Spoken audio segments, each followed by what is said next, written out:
তিনিখন লৈ কেনেকৈ সহ্য কৰি আছিলি মোক নোকোৱাকৈ মাজনী মই সহ্য কৰি আছিলো তহঁতক কেনেকৈ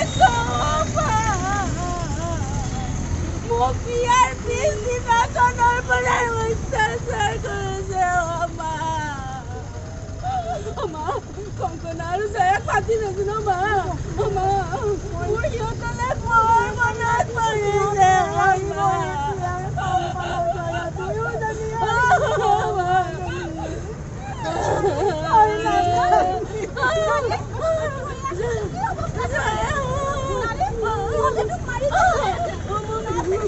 মোক মাৰি পেলালে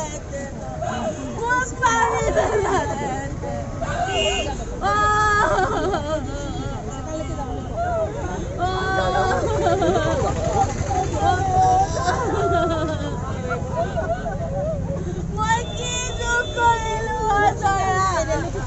দুখীয়া ঘৰৰ ছোৱালী হলো বুলি ইমান অত্যাচাৰ কৰে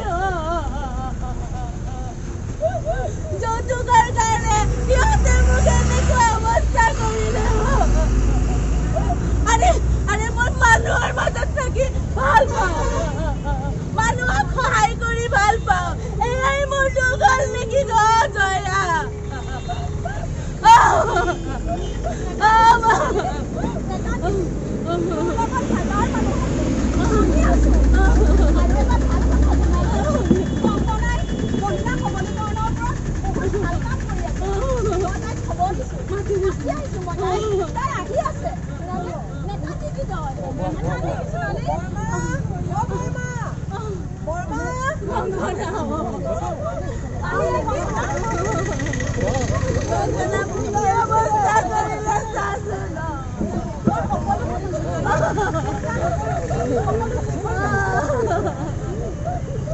মোৰ কেতিয়া ভাল দিন আহিব 16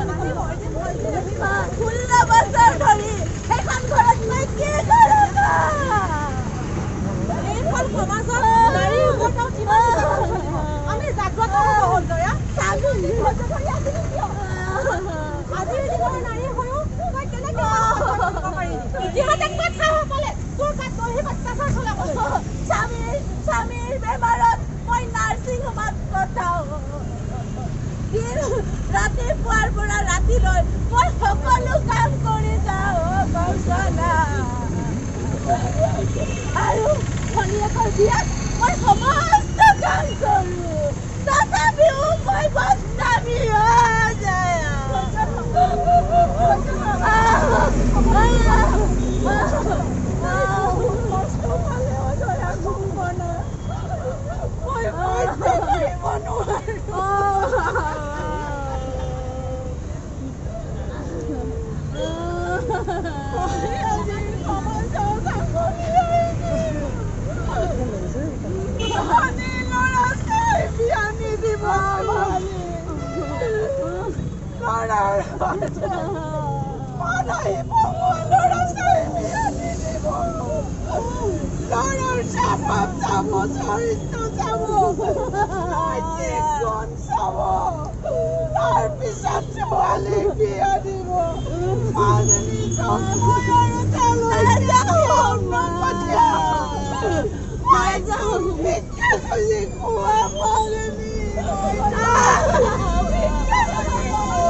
আজিলৈ কংকনা মোক কোনো এজন মানুহে বেয়াকৈ ক'বলৈ সাহস কৰা নাই কোনো মানুহে আঙুলি টোৱাই কথা ক'ব পৰা নাই তথাপিও মই বদনামী আৰে অপমানৰোতো এটা সীমা আছে নহয় ধৈৰ্যৰো এটা সীমা আছে নহয় চকু পানীবোৰ বুকুত সাঁচি ৰখাৰো এটা হিচাপ আছে নহয় কেতিয়াবা মোৰ চিঞৰি ক'বলৈ মন যায় এজনী বোৱাৰীক অনাহক কথাত ইমান শাস্তি দিবলৈ সিহঁতৰ অকণো বেয়া লগা নাই মিছা বদনামবোৰ মানুহৰ আগত ছটিয়াই সিহঁতৰ ভাগৰ লগা নাই আৰু মোক যাবলৈ নিদিবি মই জীয়াই থাকিব বিচাৰো আইন কানুন বোলা এটা কথা আছে গাৰ্হস্থ্য হিংসা প্ৰতিৰোধ আইন 2005 চনতে গৃহীত হৈছিল আমি তোৰ সুদুত্ত ব্যৱস্থা লওঁ মই ভাল হ'ব বুলি ভাবিছিলো কিন্তু ভাল হ'ব ধৈৰ্য ধৰ এজন স্বামীয়ে এগৰাকী নাৰীক হোমৰ গুৰিত সাক্ষী কৰি বিয়া পাতি অনাৰ পিছত সেই স্বামীৰ দায়িত্ব শেষ হৈ নাযায় সেই নাৰীগৰাকী সুখ দুখৰ সমস্ত স্বামীৰ হয় সুখ দুখৰ সমভাগী হয় আৰু গাৰ্হস্থ্য হিংসা প্ৰতিৰোধ আইন অনুসৰি তই যদি ঘৰুৱা হিংসাৰ বলি হ তই আৰু তোৰ সন্তানৰ সুৰক্ষাৰ কাৰণে তই কোৰ্টত আবেদন কৰিব পাৰিবি বুজিছ চিন্তা নকৰিব বৰ্মা মই সম্পূৰ্ণ সুৰক্ষাৰ দায়িত্ব মই তাইক যদি গুৱাহাটীলৈ যাওঁ তাই কয় কি মোৰ মতাই বেয়া পাব মোৰ শাহু শহুৰে কষ্ট পাব মোৰ ল'ৰা ছোৱালীয়ে কষ্ট পাব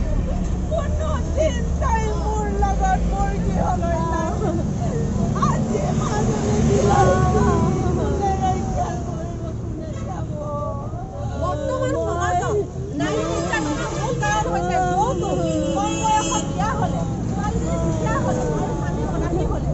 আৰু বৰ্তমান সমাজত এই নাৰী নিৰ্যাতন ঘটনা অকল নাৰীৰে হৈ থকা নাই ই এক সামাজিক ব্যাধিত পৰিণত হৈছে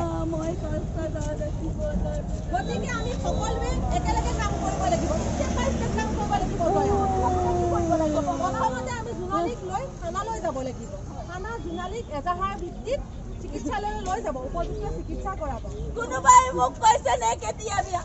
জোনালী তই জীয়াই থাক জোনালী তই জীয়াই থাক জোনালী